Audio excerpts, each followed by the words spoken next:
Bonjour, c'est Gabriel de Smartcourt. Aujourd'hui, on va voir un sujet de bac sur les fonctions logarithme népérien. Mais avant cela, je vous invite à vous abonner à la chaîne. Alors, partie A.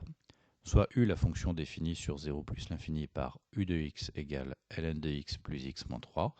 Première question, justifier que la fonction U est strictement croissante sur l'intervalle 0 plus l'infini. Donc la fonction U est dérivable sur 0 plus l'infini comme somme de fonctions dérivables sur cet intervalle. Donc je peux calculer la dérivée, u' de x égale 1 sur x plus 1. Là, je n'ai pas besoin de transformer cette expression puisqu'on est sur 0 plus l'infini, donc 1 sur x est forcément strictement positif et plus 1 est forcément strictement positif également. Donc u' de x est strictement positif. Et si u' de x est strictement positif, quel que soit x appartenant à 0 plus l'infini, eh bien je peux en conclure que la fonction u est strictement croissante sur l'intervalle 0 plus l'infini. Question 2. Démontrer que l'équation u de x égale 0 admet une unique solution alpha comprise entre 2 et 3. Là, on me demande de démontrer l'existence d'une solution à une équation. Donc, je vais utiliser le corollaire du théorème des valeurs intermédiaires en me basant sur le tableau de variation de ma fonction u. Donc, la fonction u est continue, car dérivable, et strictement croissante sur 0 plus l'infini. Donc, a fortiori, elle est sur l'intervalle de 3. Ensuite, je sais que u de 2 est négatif et u de 3 est positif. Il vous suffit de faire le calcul à la calculatrice. Et donc, j'en conclus que 0 est compris entre u de 2 et u de 3. Et par conséquent, d'après le corollaire du théorème des valeurs intermédiaires, l'équation u de x égale 0 admet une unique solution alpha comprise entre 2 et 3. Troisième question, en déduire le tableau de signes de u de x en fonction de x. Eh bien, j'ai les variations de ma fonction u, elle est donc strictement croissante sur 0 plus l'infini, elle s'annule en alpha, ce que je viens de montrer. Donc par conséquent, de manière évidente, u de x va être négatif entre 0 et alpha, positif entre alpha et plus l'infini, et nul pour x égale alpha. Partie B, soit f la fonction définie sur l'intervalle 0 plus l'infini par f de x égale 1 moins 1 sur x facteur de ln de x moins 2 plus 2, et on appelle C la courbe représentative de la fonction f dans un repère orthogonal. Question 1. Déterminer la limite de la fonction f en 0. Donc la limite en 0 plus, on est forcément en 0 plus, parce qu'on est sur 0 exclu plus l'infini. Donc la limite quand x tend vers 0 plus de 1 moins 1 sur x, c'est moins l'infini.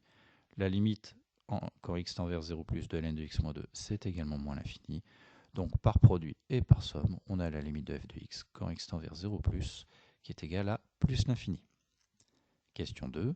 Démontrer que pour tout réel x de l'intervalle 0 plus l'infini, on a f' de x égale u de x sur x carré, où u est la fonction définie dans la partie A. La fonction f est dérivable sur l'intervalle 0 plus l'infini comme somme et produit de fonctions dérivables sur cet intervalle. Je peux donc calculer f' de x, qui est de la forme u fois v plus w. Ça me donne f' de x égale 1 sur x carré facteur de ln de x moins 2 plus 1 sur x facteur de 1 moins 1 sur x. Je je distribue à droite, donc ça fait 1 sur x moins 1 sur x carré. Là, j'ai trois fractions dont le dénominateur est quasiment pour toutes x carré. Donc je vais mettre la fraction 1 sur x carré. Pour cela, je vais multiplier par x sur x, et j'obtiendrai donc x sur x carré. Ce que je fais, et j'obtiens donc f' de x égale ln de x moins 2 plus x moins 1 sur x carré. Moins 2 moins 1, ça fait moins 3. Et donc j'obtiens bien u de x sur x carré. Question B, en déduire le sens de variation de la fonction f sur l'intervalle 0 plus l'infini. Eh bien, je rappelle que f' de x, c'est u de x sur x carré, que pour tout x appartenant à 0 plus l'infini, x carré est forcément strictement positif. En conséquence, f' de x est du même signe que u de x. Je rappelle le tableau de signes de u de x qu'on a trouvé à la question 3 de la partie A. Donc u de x et f' de x ont strictement le même tableau de signes, et donc j'en conclus les variations de f qui est strictement décroissante sur 0 alpha et strictement croissante sur alpha plus l'infini. Partie C, j'appelle C' la courbe d'équation y égale ln de x, et je vais démontrer que pour tout réel de l'intervalle 0 plus l'infini, que f de x moins ln de x est égal à 2 moins ln de x sur x, et je vais en déduire que les courbes C et C' ont un seul point commun dont je déterminerai les coordonnées. Alors les abscisses des éventuels points d'intersection de C et C' satisfont l'équation suivante, f de x égale ln de x. Et donc pour tout x appartenant à 0 plus l'infini, bah ça c'est équivalent à f de x moins ln de x qui est égal à 0. Je remplace f de x par ce à quoi c'est égal et j'obtiens ceci. Je développe, je réduis, j'obtiens ln de x moins 2 moins ln de x sur x plus 2 sur x plus 2 moins ln de x égale 0. Là, les deux s'annulent et les ln de x s'annulent. Il ne me reste plus que donc que 2 moins ln de x sur x égale 0. Et ça, eh bien, c'est équivalent à 2 moins ln de x égale 0, puisque x est forcément strictement positif. Ça, j'obtiens 2 égale ln de x. J'applique la fonction exponentielle et j'obtiens x égale exponentielle de 2.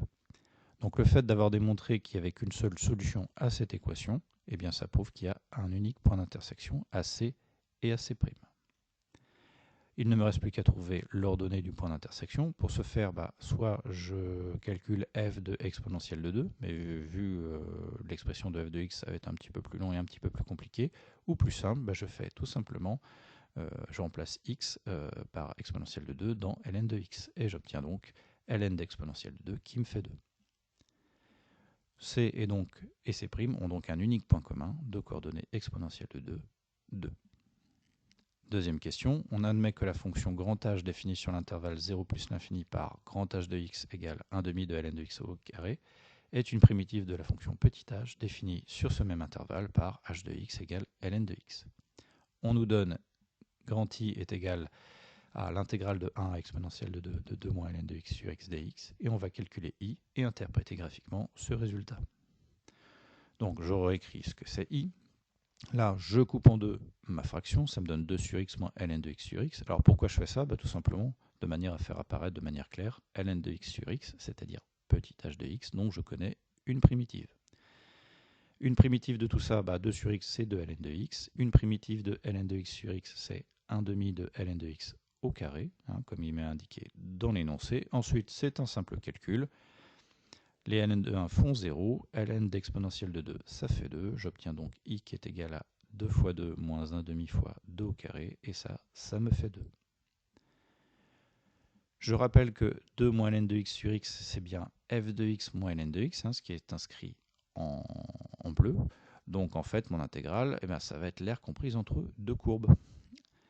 Et donc je peux conclure en disant que l'aire comprise, I c'est l'aire comprise entre les droites d'équation x égale 1, x égale exponentielle de 2, et les courbes C et C', et cette aire, elle vaut 2 unités d'aire. Voilà, la vidéo est terminée, j'espère qu'elle vous a plu, et pour ma part, je vous dis à la prochaine. Ciao!